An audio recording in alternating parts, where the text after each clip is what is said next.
wabarakatuh. Waalaikumsalam warahmatullahi wabarakatuh. Innal hamdalillah nahmadu wa nasta'inu wa nastaghfiru wa na'udzu billahi min shururi anfusina wa min sayyiati a'malina. May yahdihillahu fala mudhillalah wa may yudlilhu fala hadiyalah.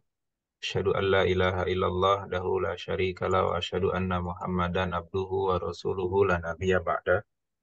Qala Allah ta'ala fi kitabihil karim, a'udzu billahi minasyaitonir rajim. Bismillahirrahmanirrahim. Ya ayyuhalladzina amanu ittaqullaha haqqa tuqatih wa la tamutunna illa wa antum muslimun. Wa qala aidan subhanaka la ilma lana illa ma 'allamtana innaka antal alimul hakim.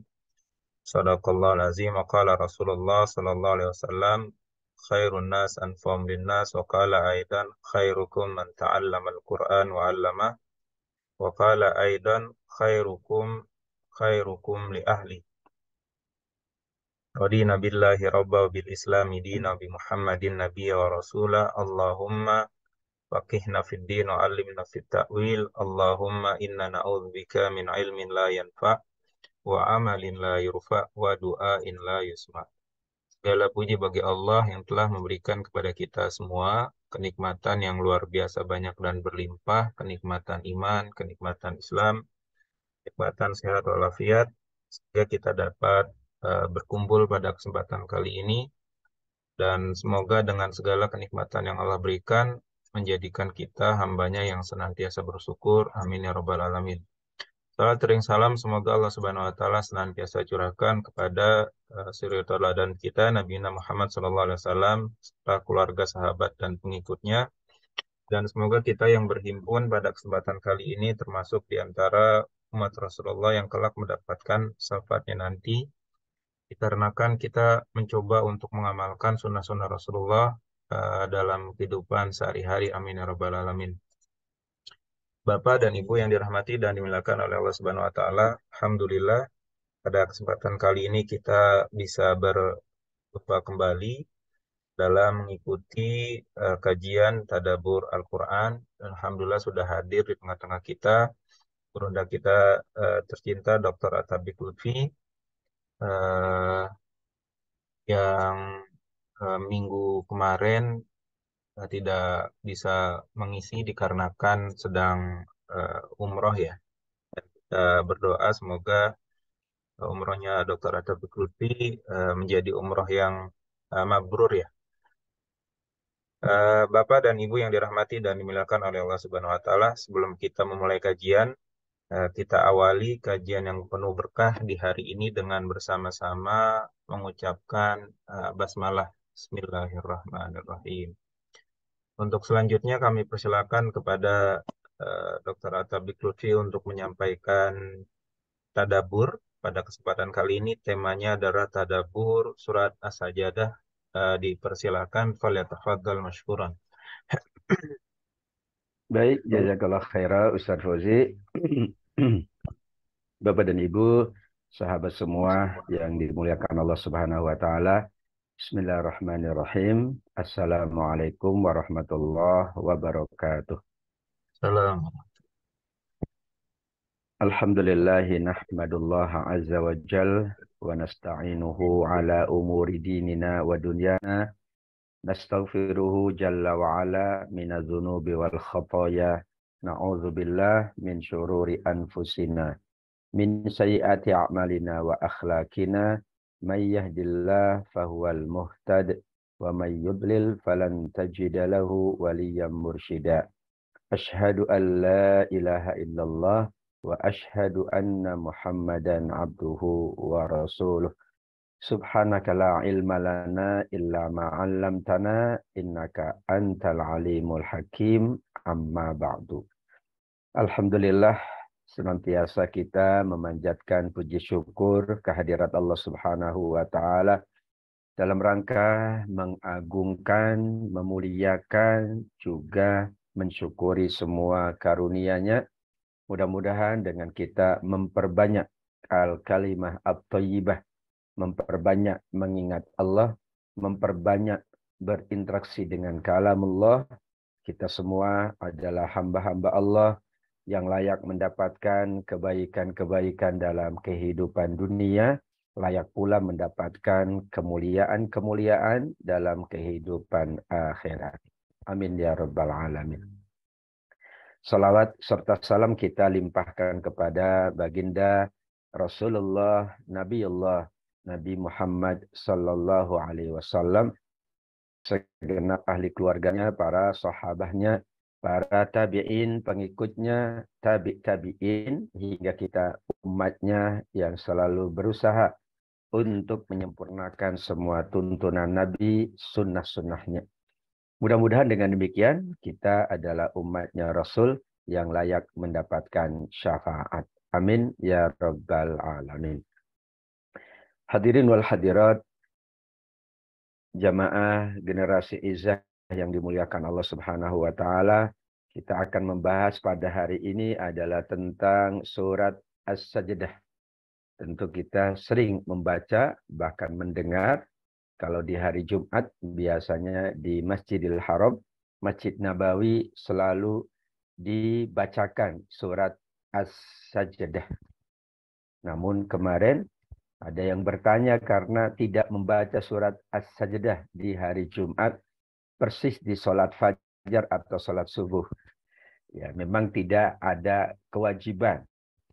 Hukumnya tidak wajib, namun menjadi kebiasaan. Hanya kemarin ketika umroh memang Imam Masjidil Haram tidak membaca surat As-Sajdah, diganti dengan surat yang lain. Sehingga banyak yang bertanya-tanya karena kebiasaannya memang membaca Alif Lam Mim As-Sajdah, kemudian surat Al-Insan. Ini juga mungkin menjadi hikmah, dikhawatirkan menjadi wajib, ya, sehingga pemahaman kita disampaikan oleh beliau memang sunnah saja membaca di sholat Jumat atau di hari Jumat, sholat fajarnya rakaat pertama Alif Lam Mim As-Sajdah. Bahkan mayoritas memang masyarakat Muslim itu berusaha untuk istiqomah membaca As-Sajdah dan Al-Insan di sholat fajar di hari Jumat. Ini pengantar dari surat As-Sajdah. Ya. Ada yang memahami As-Sajdah, ada As-Sajdah. Secara bahasa sajada yasjudu sajadatun.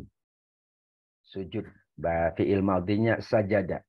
Yasjudu sajadatun. Alat atau tempat sujud namanya sajadatun. Nah, kalau kita menyebut as-sajadah tidak ada masalah, tapi yang lebih tepat as-sajadah. Berasal dari sajadah yasjudu sajadatun. Kemudian tempatnya atau alat kita sujud namanya sajadatun. Jadilah sejadah. Pada sajadah tidak harus sejadah. Ya. Keramik kalau itu digunakan alat atau tempat sujud, namanya juga sajadah. Tapi tidak ada yang jual keramik untuk sujud. Ini kebiasaan secara bahasa, tidak ada masalah. Bapak Ibu yang dimuliakan Allah, surat yang ke-32, jumlah ayatnya 30, dan insya Allah kita berusaha menghafal surat ini. Dinamakan surat As-Sajdah yang artinya sujud. Sajada yasjudu sajadatun. Sujud. Ayat ini dan ayat-ayat sajdah itu menggambarkan kekuasaan Allah. Kalau digambarkan kekuasaan Allah, yang paling dicintai Allah, kita itu sujud. Sebagaimana kita kagum, kita juga hormat, maka kita juga menundukkan di hadapan orang yang kita hormati. Kepada orang tua, kita menunduk, tapi tidak sujud. Kepada orang yang kita segani, menunduk, tapi tidak sujud. Sekarang kita diperintah sujud, karena yang digambarkan adalah kekuasaan, keagungan, kebesaran Allah. Begitu makna dari surat As-Sajdah. Sehingga sujud itu menjadi perantara seorang hamba tunduk di hadapan Allah. Sekarang tidak boleh sujud kepada manusia.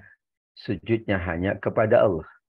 Sujud pertama kali adalah sujudnya semua makhluk kepada Nabi Adam alaihissalam, itu karena perintah Allah. Demikian juga kita sujud pada ayat sajdah karena perintah Allah. Sedangkan menunduk, hormat itu kepada sesama manusia, khususnya kepada orang tua atau orang yang kita segani, kita hormati, kita sayangi, boleh kita nunduk, boleh kita hormat kepada sesama manusia, sujud hanya kepada Allah. Ayat sajdah menjelaskan bahwa semua yang ada di langit dan bumi bertasbih dan sujud, patuh kepada perintah Allah. Ada kata tasbih, ada kata sujud, kata para ulama. Jadi tasbih ini adalah aktivitas semua makhluk Allah. Langit dan bumi memang bertasbih. Yusabbihu lahus samawati wal ardu wa man fihin. Semua bertasbih. Bumi, langit, gunung bertasbih. Tetapi kita tidak tahu bagaimana cara mereka bertasbih. Semua juga sujud. Tapi kita juga tidak tahu bagaimana mereka sujud. Misalnya pohon yang tinggi itu sujud, tapi kan tidak kita ketahui gimana dia sujud. Ya, karena bagi manusia sujud itu, ya kita tahu ada 7 anggota sujud. Namun bagi makhluk yang lain, sesuai dengan kemampuan. Alhamdulillah, kita bersyukur Bapak Ibu, manusia itu sujudnya paling paripurna.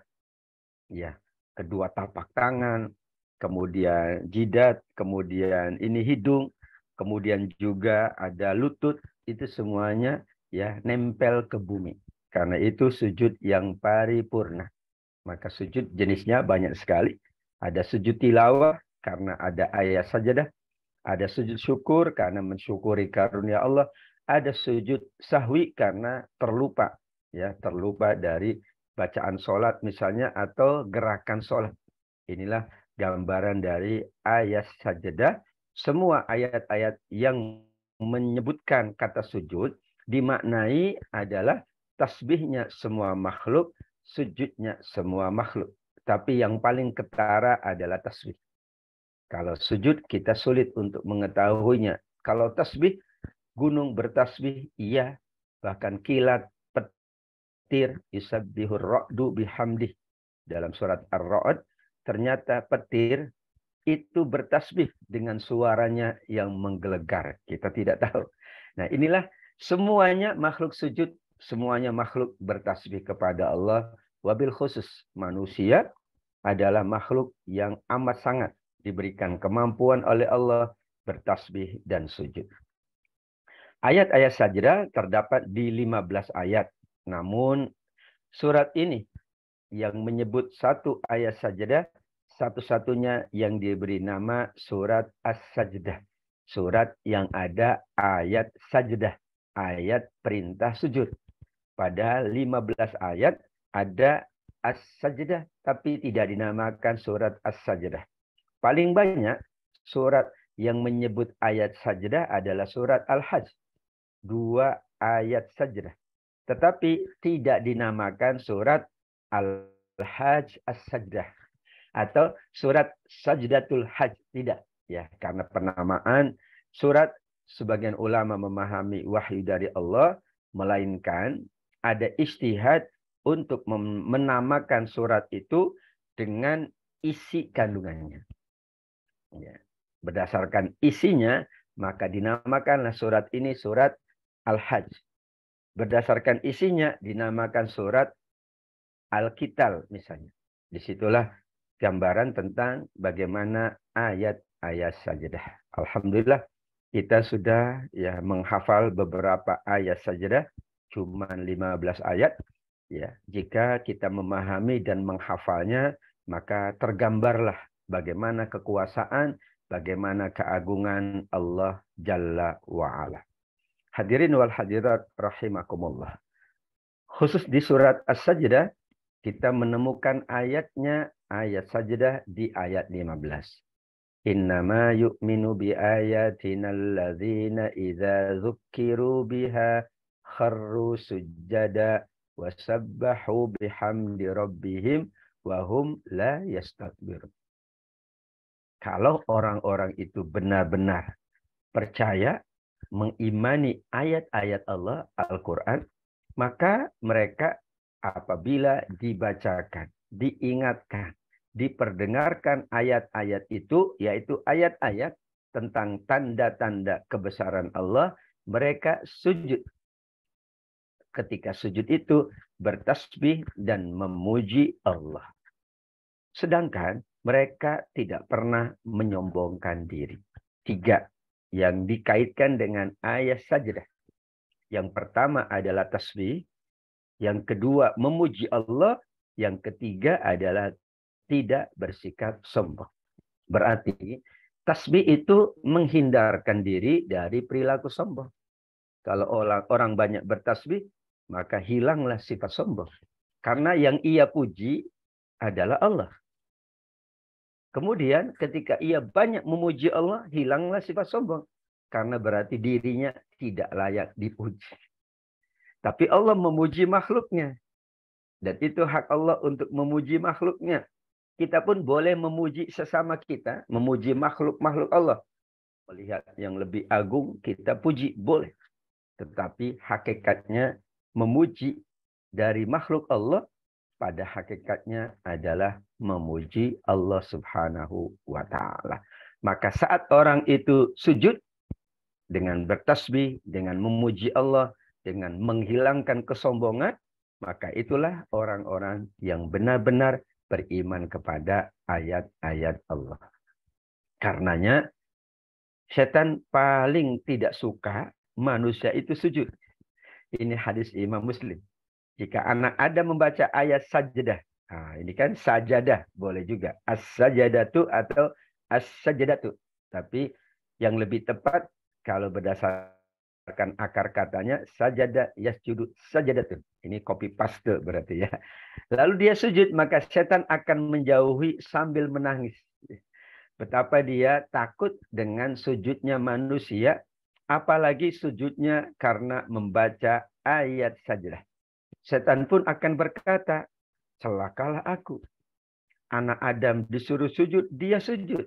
Maka baginya surga. Aku sendiri diperintah sujud, aku enggan. Maka aku pantas mendapat neraka. Berarti ingat masa lalu. Ya, ingat ketika berada di atas, ya, di langit, di surga yang pertama, di mana semua semua makhluk, ya saat itu ada bangsa jin dan malaikat diperintah sujud. Yang sujud cuman ya malaikat, iblis dan sejenisnya makhluk halus tidak mau sujud. Nah, sekarang Adam sudah turun di bumi, kemudian semua anak Adam ketika diperintah sujud, sujud semua. Maka bagi mereka surga.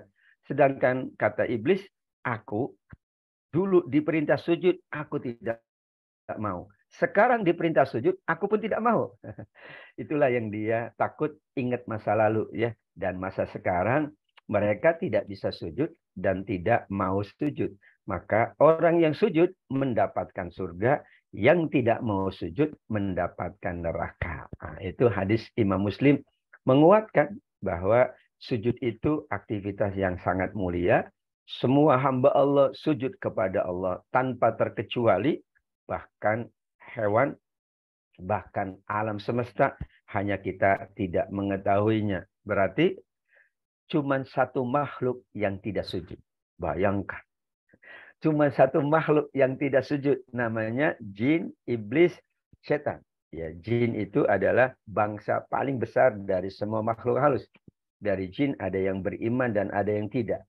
Yang tidak beriman namanya syaitan, namanya iblis, namanya ifrit.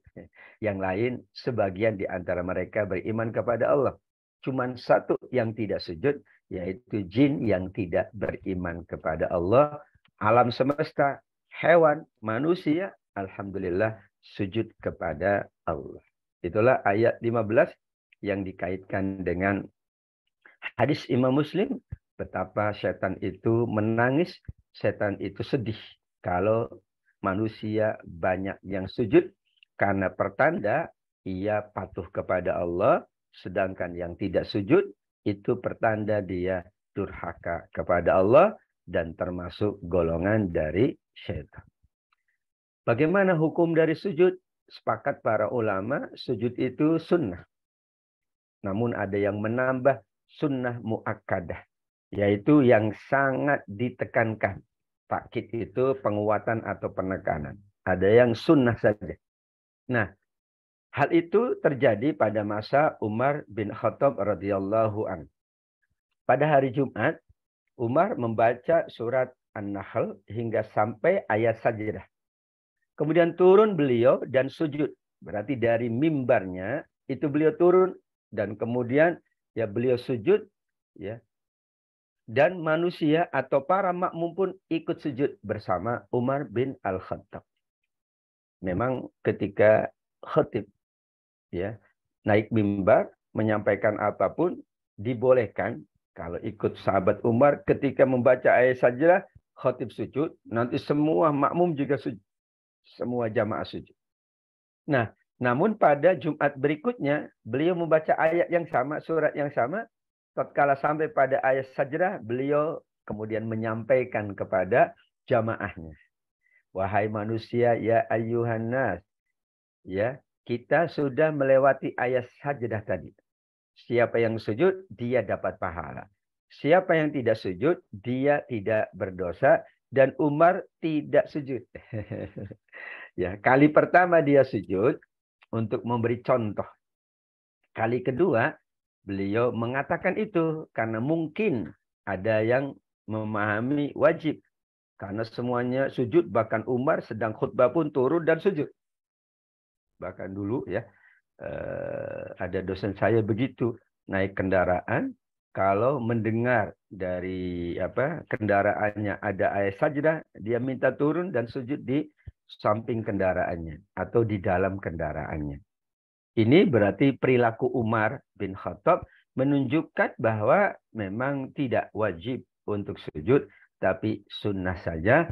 Maka kali kedua beliau tidak sujud agar jamaah memahami hukum dari sujud yang bernama sujud tilawah atas ayat sajdah.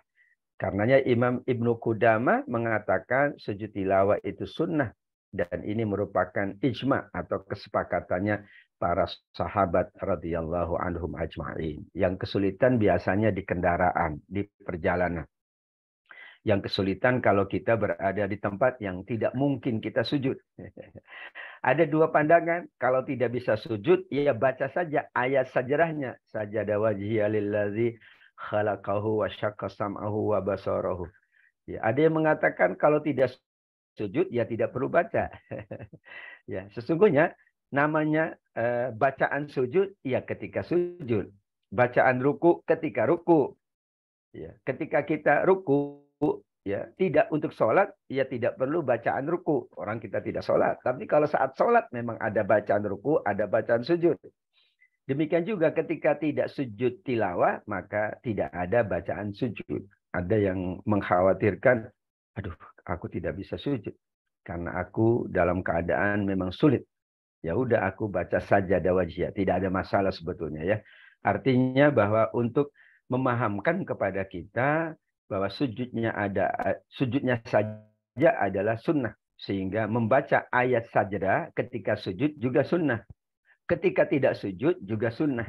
Nah, sehingga posisi itulah dilihat nanti bagaimana keadaannya. Tidak memaksakan diri, apalagi keadaan atau posisinya tidak memungkinkan untuk sujud, tidak memungkinkan pula untuk membaca ayat sajdah.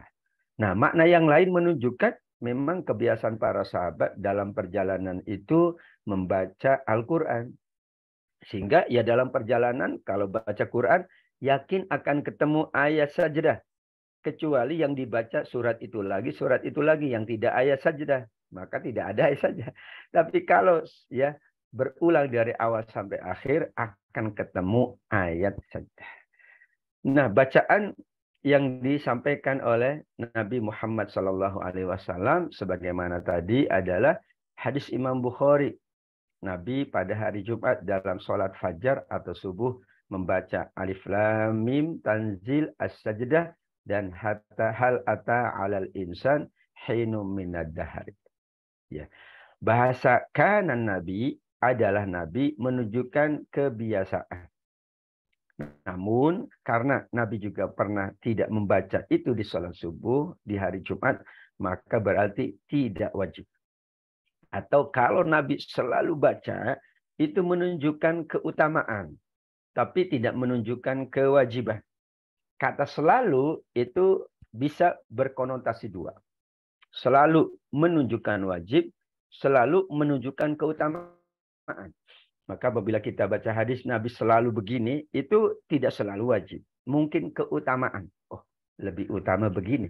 Karena Nabi selalu. Nah, tetapi jika kemudian itu termasuk wajib, tentu harus ada landasannya dari Al-Quran maupun hadis yang lain. Selalu sholat zuhur, iya berarti wajib. Tapi beberapa bacaan Nabi memang menunjukkan keutamaan. Ketika memungkinkan kita baca, itu lebih utama dari tidak membaca seperti bacaan Nabi. Ketika tidak memungkinkan, ya apalagi tidak hafal, jangan dipaksakan. Sekarang alhamdulillah ada media namanya ya teknologi, atau sekarang ada ya dibolehkan untuk membaca saat sholat. Ya, sehingga ketika membaca, ya dia insya Allah lebih hafal. Asalkan tidak mengganggu keadaan sholatnya. Dan dikhususkan sebetulnya membaca mushaf itu saat sholat ketika sholat sunnah. Karena sholat sunnah memang lebih bebas. Sedangkan pada sholat fardu lebih baik tidak membaca mushaf ketika sholat. Karena khawatir ya mengganggu. Sehingga juga memang dalam bacaan sholat-sholat wajib memang disunnahkan oleh Nabi surat-suratnya yang pendek atau yang sedang, bukan surat-surat yang panjang. Nah, Nabi juga membaca surat As-Sajdah dan surat Al-Mulk itu pada ketika beliau akan berbaring. Ketika beliau akan tidur, sesungguhnya Nabi tidak tidur hingga selesai membaca surat Alif Lam Mim At-Tanzil atau As-Sajdah dan surat Tabarakalladzi biyadihil mulku. Berarti ada keutamaan lain dari surat As-Sajdah selain dalam sholat, maka sebelum tidurnya baginda Nabi Muhammad Sallallahu Alaihi Wasallam membaca Alif Lam Mim As-Sajdah ditambah dengan surat Al-Mulk. Sama-sama 30 ayat ya. Surat As-Sajdah juga 30 ayat, surat Al-Mulk juga 30 ayat. Berarti 60 ayat dibaca oleh baginda Nabi Muhammad Sallallahu Alaihi Wasallam. Ma'asyiral hadirin wal hadirat rahimakumullah. Ada satu bukti kekuasaan Allah yang ada di surat As-Sajdah ayat yang kelima. Masya Allah. Yudabbirul amra minas sama'i ilal ardi thumma ya'ruju ilaihi fi yaumin kana miqdaruhu alfasanatim mimma ta'udu. Allah mengatur urusannya semuanya dari langit ke bumi. Kemudian ya, urusan itu naik kepadanya dalam waktu 1 hari sesuai dengan kadar penghitungan manusia 1000 tahun.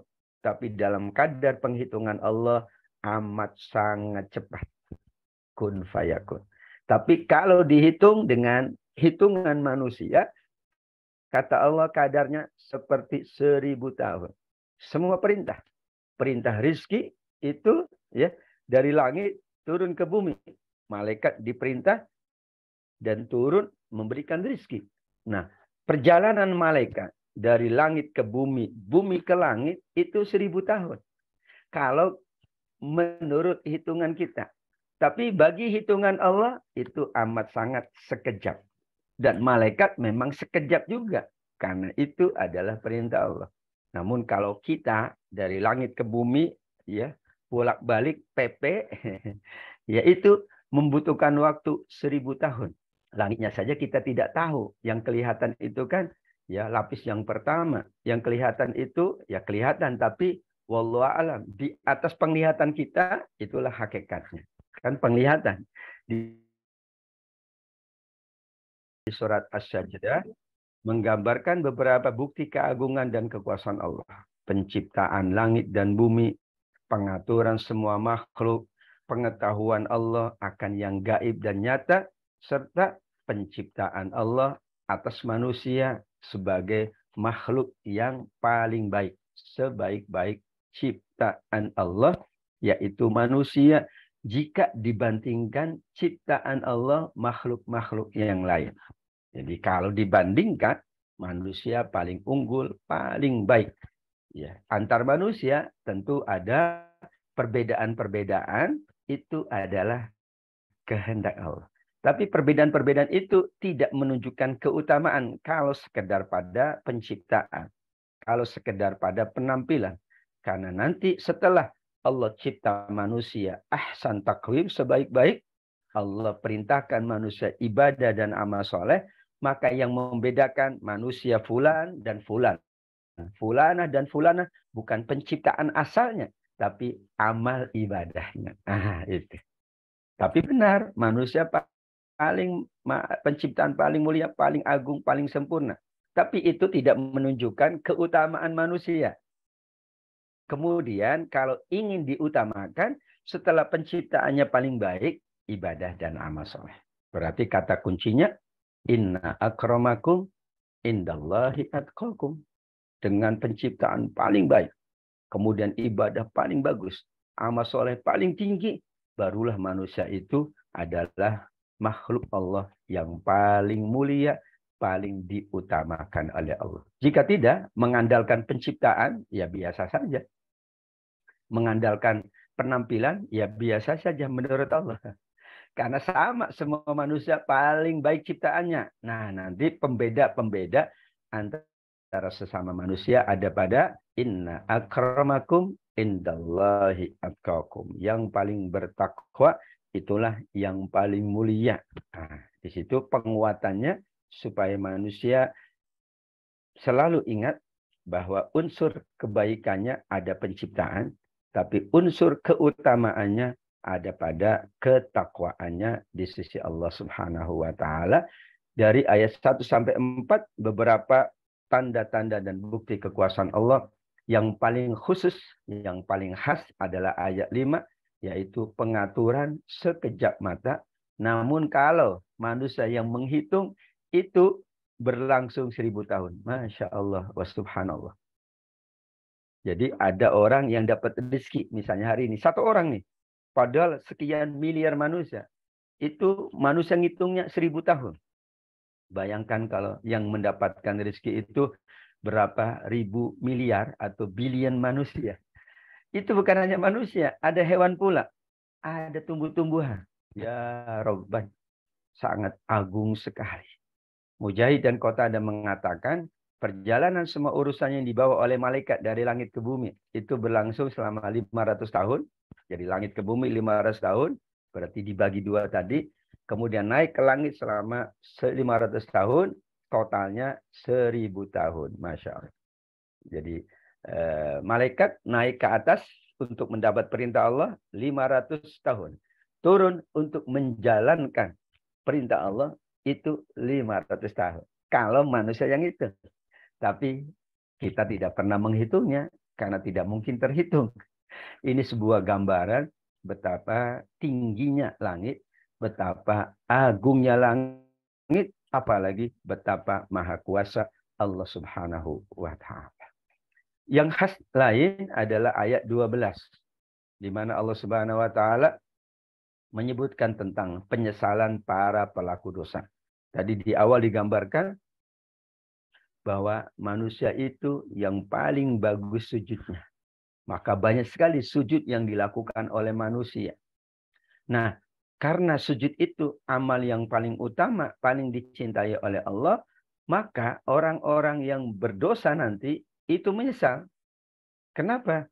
Karena dia berbuat dosa, bukannya malah berbuat amal. Di antara amalnya kan tadi sujud. Walau taro idzil mujrimuna naqisu ru'usihim inda rabbihim rabbana absorna wa sami'na farji'na na'mal sholihan inna muqim. Sekiranya kamu melihat mereka, yaitu orang-orang berdosa, menundukkan kepalanya di hadapan Allah, menyesal. Kemudian dia berkata, ya Allah, kami telah melihat dan mendengar. Berarti di dunia dia melihat, mendengar pula banyak sekali kebaikan-kebaikan yang dia lihat dan dia dengar. Maka kembalikan kami ya Allah ke dunia, kami akan mengerjakan amal soleh. Sungguh kami itu yakin. Nah, kalau kita tanya kemarin kemana begitu ya? Penyesalannya ini bukan di dunia. Ayat ini menyebutkan penyesalan pelaku dosa ketika di yaumil akhir saat mereka menundukkan kepala di hadapan Allah, karena di yaumil akhir semua kita akan menghadap Allah. Maka disitulah mereka ingin kembali ke dunia, tapi mohon maaf, waktunya sudah habis. Sudah tidak ada lagi kehidupan dunia, yang ada kehidupan akhirat. Maka mereka ingin kembali ke dunia dengan alasan kami akan mengerjakan amal soleh. Masya Allah. Ya. Inilah penyesalan pelaku dosa. Al-Quran banyak menggambarkan penyesalan orang-orang berdosa, mujrimun, yang berharap dapat kembali di dunia dan kemudian beramal soleh. Padahal waktu sudah berakhir. Dan banyak sekali, misalnya di surat Al-Munafikun ayat 10, ya. Mereka minta, ya Allah, laula akhartani ila ajalin qarib. Ya Allah, kasih tempo meskipun qarib, meskipun sedikit, meskipun sebentar. Fa as-saddaqa wa akum minas solihin. Hamba akan bersedekah dan hamba akan melakukan kesolehan-kesolehan. Namanya penyesalan di akhir, Bapak Ibu. Kalau di awal bukan penyesalan. Ya, disinilah gambaran Allah Subhanahu wa taala. Penyesalan orang-orang yang melakukan dosa, justru mereka menyesal dan ingin kembali ke dunia. Ke dunia tidak melakukan dosa lagi. Pertanyaannya, apakah benar penyesalannya? Kalau, tapi tidak mungkin. Kalau mereka dikembalikan lagi, sepertinya berbuat dosa lagi. Ya, karena kehidupan dunia yang serba hiruk pikuk. Wah, kayaknya nggak jadi nih. Padahal udah dikasih waktu, nggak jadi lagi, nggak jadi lagi. Tentu ini ada hikmah dari Allah Subhanahu wa taala bahwa penyesalan di hari kiamat Allah gambarkan supaya ada pelajaran bagi manusia. Nih, nanti menyesal. Bagi yang masih hidup, inilah kesempatan agar nanti tidak menyesal. Dan meskipun penyesalan ini di hari kiamat dan belum terjadi, pasti terjadi. Kan belum terjadi. Tapi ayat Quran sudah menggambarkan nanti di yaumil akhir banyak yang menyesal. Berarti benar. Karena Allah maha benar, sadaqallahul azim. Itulah ayat 12 penyesalan orang-orang yang berdosa, dan beberapa ayat yang lain juga menggambarkan bahwa yakin dan pasti semua yang berdosa itu akan menyesal, namun waktunya tidak mungkin lagi mereka bertobat, apalagi kembali ke dunia untuk mereka beramal soleh, beribadah kepada Allah. Salah satu sifat hamba yang mengimani ayat-ayat Allah dalam berbagai bentuknya adalah sujud, bertasbih, dan tidak menunjukkan kesombongan sebagaimana tadi disampaikan di awal 3 hal. Sifat orang yang mengimani ayat-ayat Allah. Innama yu'minu bi ayatina alladzina idza dzukiru biha kharru sujada. Sujud. Wasabbahu bihamdi rabbihim, bertasbih. Wahum la yastakbirun, mereka pula tidak sombong. Karenanya diperintah bersujud menghilangkan kesombongan. Diperintah bertasbih menghindari dari kesombongan. Ini ayat 15 tentang ayat sajdah menunjukkan sifat orang-orang yang mengimani ayat-ayat Allah adalah mereka sering sujud, mereka sering bertasbih, dan mereka tidak akan menunjukkan kesombongan di hadapan Allah. Di hadapan manusia. Manusia saja tidak boleh sombong. Apalagi di hadapan Allah al-mutakabbir, yang layak ya memiliki sifat kesombongan. Sedangkan manusia tidak ada kelayakan. Karena semua yang ada pada dirinya bukan miliknya, tapi milik Allah. Semuanya, usianya aja milik Allah. Apalagi yang menempel pada usia. Umur kita milik Allah. Ajal milik Allah. Apalagi yang nempel. Yang nempel pada ajal ada sehat. Ya, ada yang nempel harta. Yang nempel kehidupan. Yang nempel pekerjaan. Tapi kata kuncinya, ajal itu milik Allah. Maka semua yang nempel pada ajal manusia pasti milik Allah. Kita hanya diberikan oleh Allah kesempatan untuk memanfaatkan usia tadi dengan beragam nikmat dalam rangka beribadah kepada Allah. Ada tambahan lagi, yaitu di ayat berikutnya, selain dari mereka bersujud, Maka sifat orang-orang yang mengimani ayat-ayat Allah, tatajafa junubuhum anil madaji. Lambung mereka jauh dari tempat tidurnya. Mereka selalu berdoa kepada Allah. Berdoanya dengan khaufan wa tama'a. Ada rasa takut doanya tidak dikabul. Ada rasa harap doanya yakin dikabul. Kemudian mereka selalu berusaha menginfakkan apa yang dirizkikan oleh Allah kepada mereka. 3 lagi, yaitu mereka banyak ya bangun malam, mereka banyak berdoa, serta banyak berinfak. Nah, ditambah oleh Allah 3 lagi sifat orang-orang yang mengimani ayat-ayat Allah, yaitu malamnya untuk beribadah, berdoa, bermunajat dengan penuh harap dan cemas, kemudian dibuktikan dengan gemar berinfak kepada Allah. Luar biasa. Ayat 15 dan 16 ini sudah mendapatkan 6 dari ciri-ciri orang-orang yang mengimani ayat-ayat Allah. Mudah-mudahan kita termasuk yang melakukan itu. Tasbih, sujud, dan tidak sombong, ditambah dengan menghidupkan malam, berdoa, bermunajat, serta gemar berinfak. Kalau itu, maka dikatakan innama yu'minu bi ayatina. Bahasanya innama, hanya. Sama dengan innamal mu'minuna allazina iza dzukirallah. Sama dengan, berarti hanya. Atau itulah orang-orang yang benar-benar beriman kepada ayat-ayat Allah. Hadirin wal hadirat rahimakumullah. Berikutnya ayat 17, Allah gambarkan kenikmatan surga. Inilah gambaran paling lengkap. Tapi juga gambaran paling prinsip. Apa itu paling lengkap? Ya semuanya ada. Paling prinsip, inilah kaedahnya. Tidak ada seorang pun yang mengetahui apa yang disembunyikan untuk mereka, yaitu di surga, macam-macam nikmatnya. Yang penting menyenangkan hati sebagai balasan terhadap apa yang mereka kerjakan. Berarti yang Allah gambarkan itu hanya beberapa. Tapi yang Allah sembunyikan lebih banyak lagi. Namun yang Allah sembunyikan itu pasti menyenangkan hati. Ya, fala ta'lamu nafsum ma ukhfiya lahum min qurrati a'yun jazaa'an bima kanu ya'malun. Dan sengaja Allah sembunyikan untuk menguji keimanan manusia. Kalau semua balasan disampaikan, iman kita tidak begitu kuat. Ya, misalnya sholat, pulang-pulang sholat langsung dapat materi. Ya, keimanannya dalam tanda kutip, ya berarti tidak yakin benar dengan ayat-ayat Allah. Ya.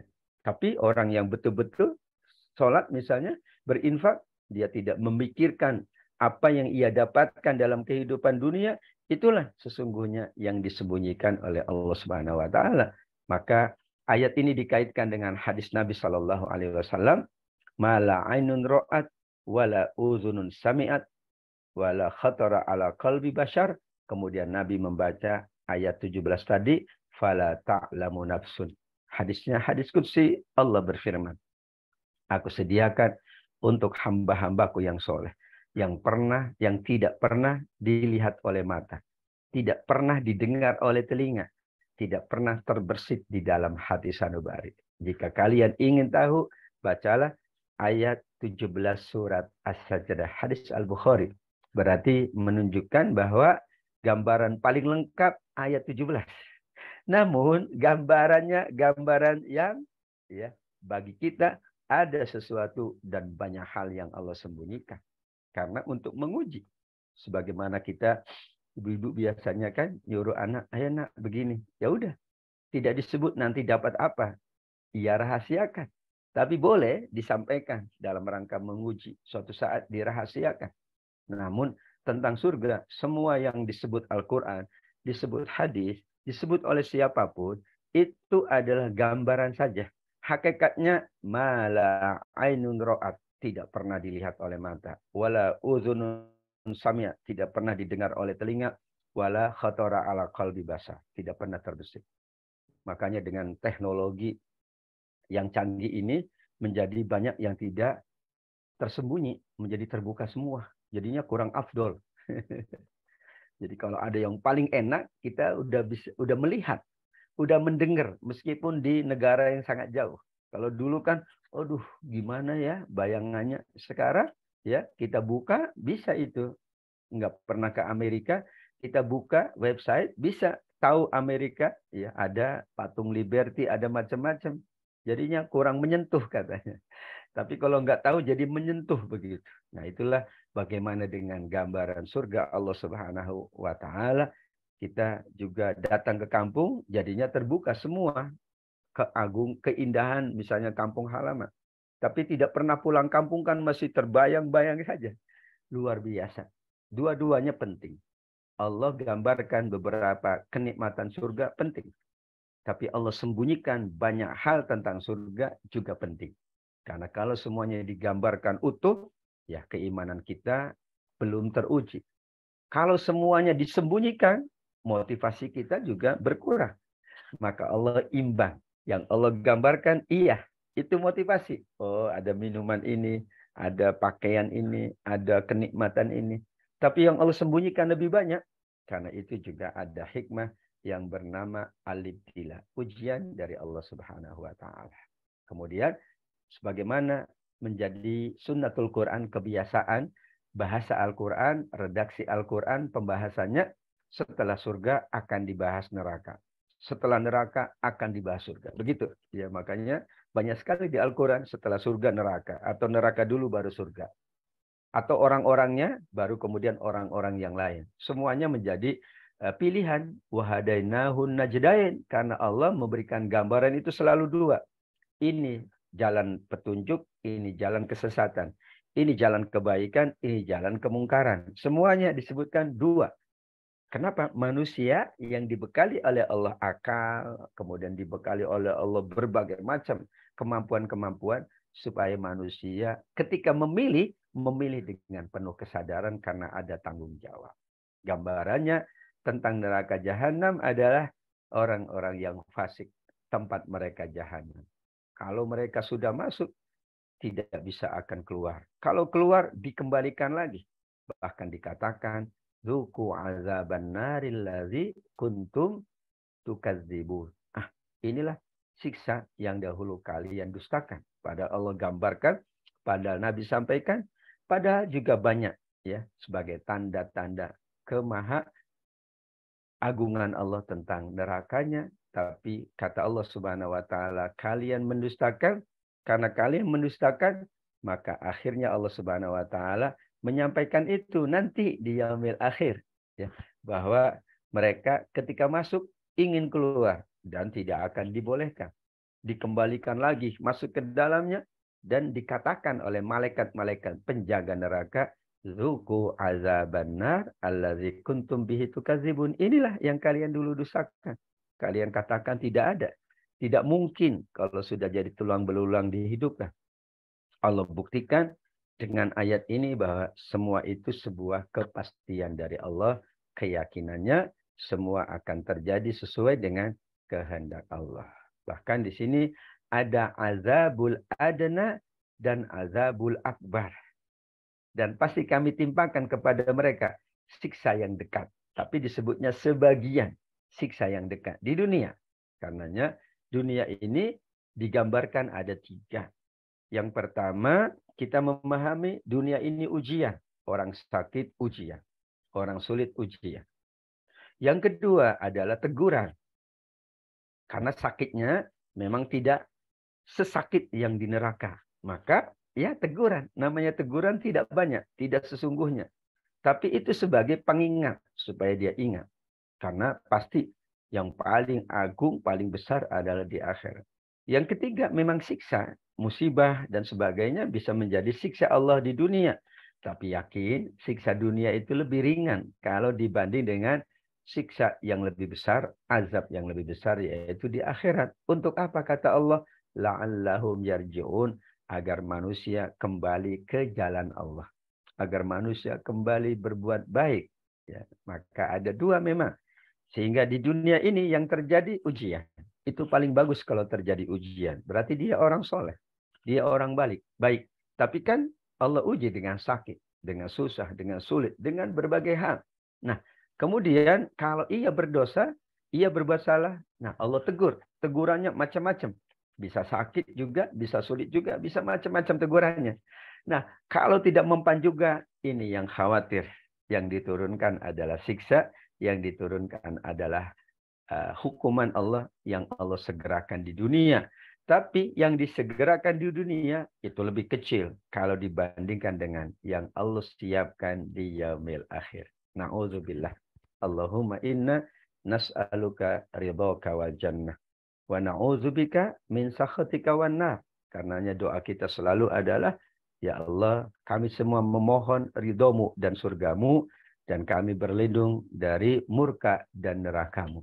Padahal ini hanya beberapa yang Allah gambarkan. Kalau tadi di ayat ya ke-17 bahwa nikmat surga itu banyak yang Allah sembunyikan.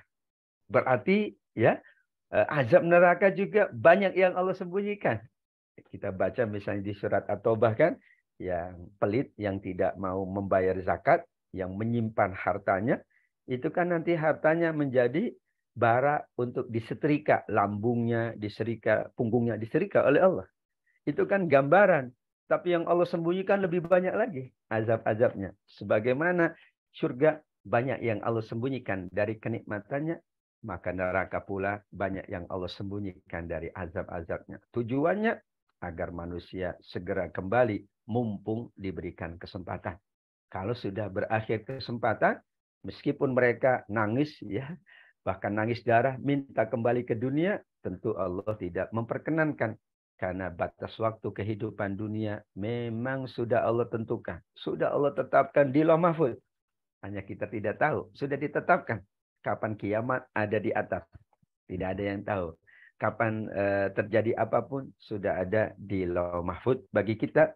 Ketika mentadaburi surat As-Sajdah ini, perbanyak tasbih, sujud, perbanyak bangun, perbanyak doa, perbanyak munajat, perbanyak infak, maka insya Allah kita terhindar dari semua keburukan dunia, apakah bentuknya adalah merupakan teguran atau sekaligus hukuman yang disegerakan oleh Allah. Baru di dunia saja sudah sangat berat.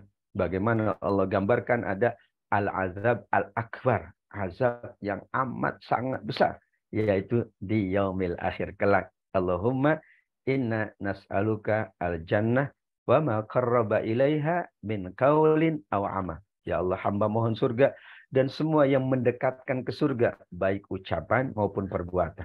Wa na'udzubika minan nar, dan hamba memohon juga dijauhkan dari neraka. Wa ma qarraba ilaiha min qaulin aw amal.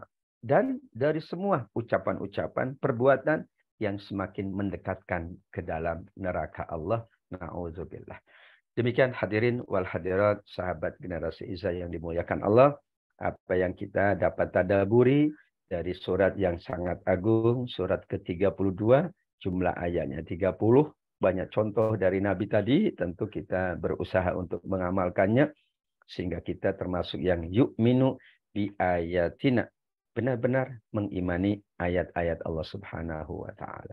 Wallahu a'lam bishawab. Jazakumullah khairah atas kebersamaannya, dan mohon maaf apabila ada khilaf, ada salah dan sebagainya.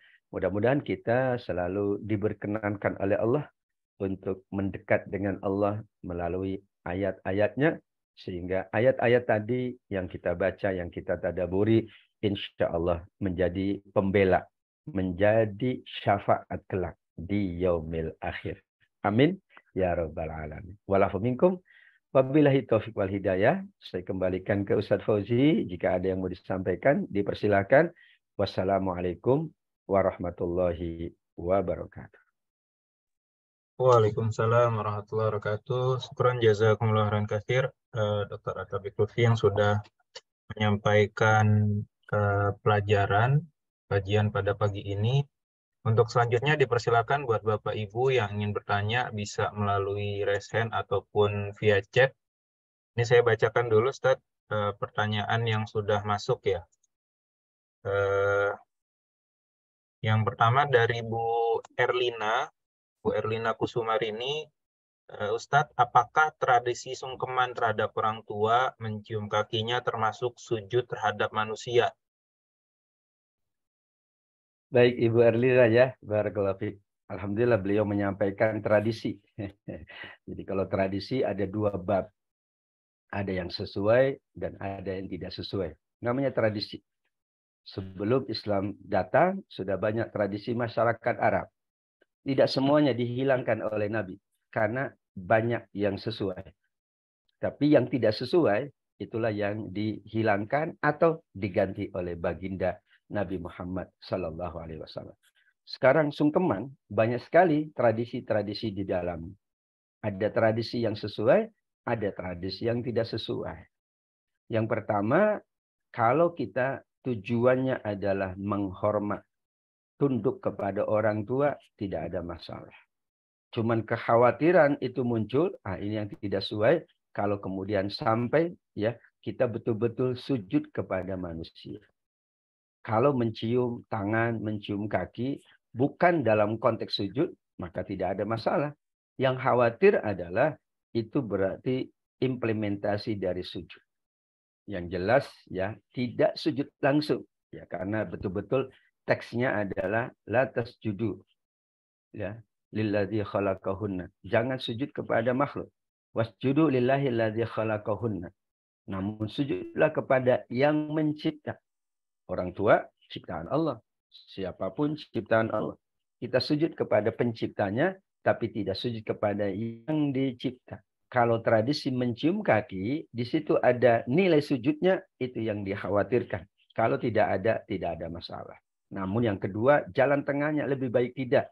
Kalau ada yang lain, ya biasanya bukan kaki ya, tapi misalnya itu untuk menunjukkan hormat dan tunduknya. Namun ini tradisi saja, karena masyarakat yang lain tidak melakukan. Mudah-mudahan kita terhindar dari tradisi yang identik ya dengan sujud sehingga kita khawatir itu termasuk yang dilarang oleh Allah Subhanahu wa taala. Lebih baik kita hindari insya Allah. Demikian Bu Erlina. Jazakallah Ustaz. Pertanyaan berikutnya ini dari Bu Eka atau Pak Eka nih. Assalamualaikum warahmatullahi wabarakatuh. Semoga Ustadz senantiasa dalam kondisi sehat walafiat. Izin bertanya Ustadz, teguran dan siksa di dunia hanya diperuntukkan orang kafir atau semua manusia Ustadz? Baik, alhamdulillah. Allazi khalaqal mauta wal haya liyabluwakum ayyukum ahsanu amala. Kemudian surat Al-Anfal, tadi Al-Mulk ayat kedua, Al-Anfal, Allah sebutkan, wattaqu fitnatan la tusibanna allazina zalamu minkum khassah. Ya, berarti ada dua hal. Bahwa yang terjadi di dunia, itu Allah tidak melihat dia manusia soleh atau tidak soleh. Karena semua yang terjadi akan meliputi semua manusia. Diingatkan dengan peristiwa Ashabul Fil, ya pasukan Abraha itu ya yang kemudian dilempari ya atau burung melempar tanah itu yang mengenai semuanya termasuk masyarakat Mekah yang sedang beraktivitas. Berarti semuanya kena. Karenanya tadi bagi orang beriman kemungkinannya itu adalah dua. Yang pertama adalah ujian karena ingin mengangkat derajat dan menghapus dosa. Yang kedua adalah teguran.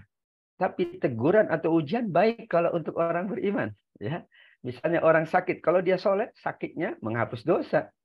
Ya, bahkan duri kena tangan kaki aja menghapus dosa. Jadi tidak ada yang tidak positif. Banjir itu semua kena bagi yang buang sampah sembarangan dan yang menjaga kebersihan. Karena memang itu kaidahnya. Sehingga teguran dan siksa di dunia atau hukuman yang disegerakan itu berlaku bagi semua manusia. Karena yang dihitung bukan manusianya, yang dihitung adalah kesolehannya. Orang meninggal karena soleh baik. Orang meninggal tidak soleh nggak baik. Maaf, dalam perjalanan satu bis ketika terjadi kecelakaan, itu baik yang doa atau enggak sama-sama. Yang sholat atau enggak sholat sama-sama. Juga mendapatkan kecelakaan. Tapi kalau dia sholat, dia baik. Kalau tidak sholat, berarti tidak baik. Nah, itulah gambaran tentang dua-duanya berlaku bagi seluruh umat manusia. Wallahu a'lam. Ya, jazakallah Ustaz. Pertanyaan berikutnya dari Bu Santi Puji Lestari. Assalamualaikum Ustaz. Bila belum hafal doa sajadah, bisa tidak diganti dengan subhanallah, alhamdulillah, Allahu Akbar? Alhamdulillah Bu Shanti, tadi bahwa doa atau ayat sajdah itu intinya adalah ayat untuk kita sujud. Dan sujud adalah tanda kita menghamba kepada Allah, tanda kita tidak sombong kepada Allah. Maka bacaannya pun yang dituntun oleh Nabi itu adalah bacaan contoh dari baginda Nabi. Karena bukan bacaan sholat. Bahkan bacaan sholat sendiri ada beberapa variasi-variasinya. Ini kan sujud sajdah meskipun di dalam sholat, tapi dia bukan bagian dari sholat. Sehingga kalau tidak sujud sajdah kan tidak ada sujud sajdah. Ya, misalnya tadi sholat subuh ya, itu Jumatnya baca ayat saja. Kalau imam tidak sujud, ya kita nggak boleh sujud. Karena kita harus ikut imam. Kalau tidak ada sujud tilawah, berarti tidak ada sujud. Karenanya bukan bagian dari sholat. Sehingga boleh diganti. Bahkan boleh tidak baca apa-apa. Misalnya sujud tilawah, ya saat baca atau saat dengar, ya dia sujud saja. Dengan niat saya sujud sebagai tanda saya mengagungkan Allah karena ada ayat sajdah. Nah, inti ayat sajdah itu kan langit, bumi, semua makhluk itu sujud. Masa kita yang mendengar makhluk sujud kok kita nggak sujud? Kira-kira begitu. Karena isi ayat saja memang sujud. Sujudnya malaikat, sujudnya makhluk, sujudnya hewan, sujud semua makhluk. Tusabbihullah samawat. Semuanya bertasbih, semuanya sujud. Maka boleh diganti, boleh sekali. Baca subhanallah saja boleh. Ditambah dengan tadi walhamdulillah Allahu Akbar. Atau membaca alhamdulillah tidak masalah. Atau tidak membaca apapun. Tetapi dia meyakini bahwa itu adalah salah satu dari tuntunan Allah. Apalagi tetap disepakati hukumnya sunnah saja. Demikian Ibu Shanti wallahu a'lam. Insyaallah Ustaz jawabannya. Barakallahu fiik. Ya, jazakallah Ustaz. Pertanyaan berikutnya dari Bu Farah. Assalamualaikum Ustaz. Mudah-mudahan Allah Subhanahu wa taala selalu melindungi Ustaz dan seluruh peserta generasi Izzah. Izin bertanya Ustaz.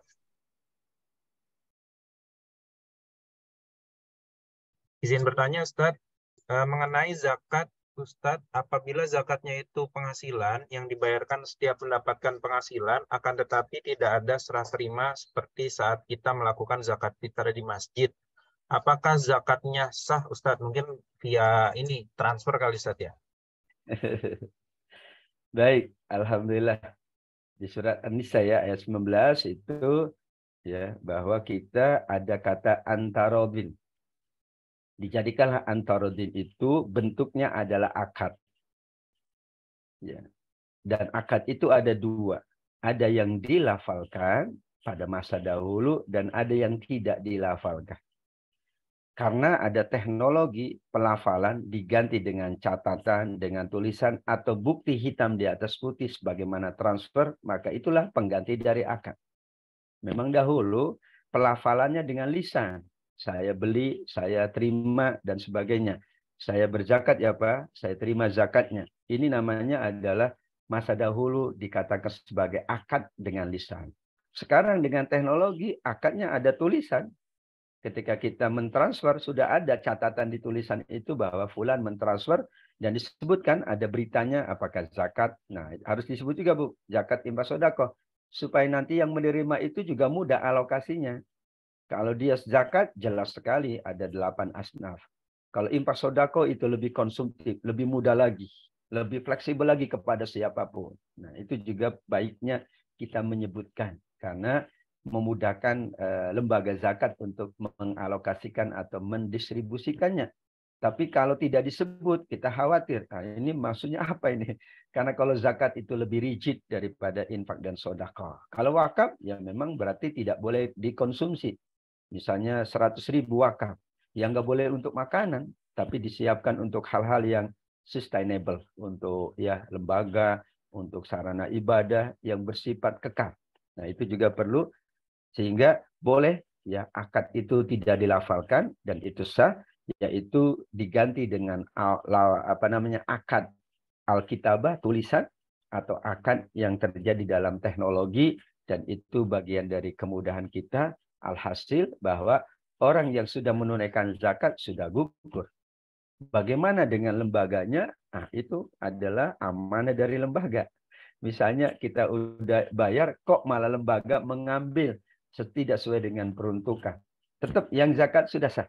Karena nanti berpindah kewajibannya kepada pengelola zakat, pengelola infak, dan pengelola sedekah.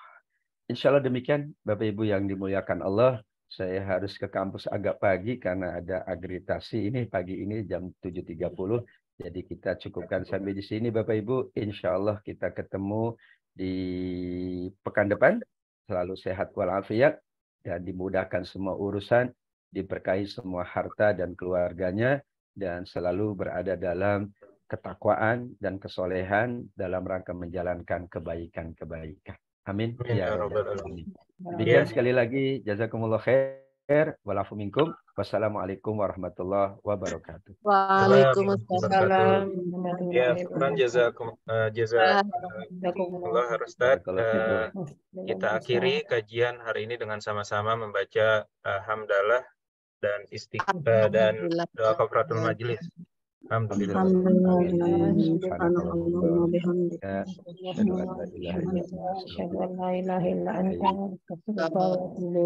Billahi taufiq wal hidayah. Assalamualaikum warahmatullahi wabarakatuh. Waalaikumsalam warahmatullahi wabarakatuh. Jazakallah Ustaz. Jazakumullah khair. Ila liqa insyaallah sehat walafiat selalu. Amin.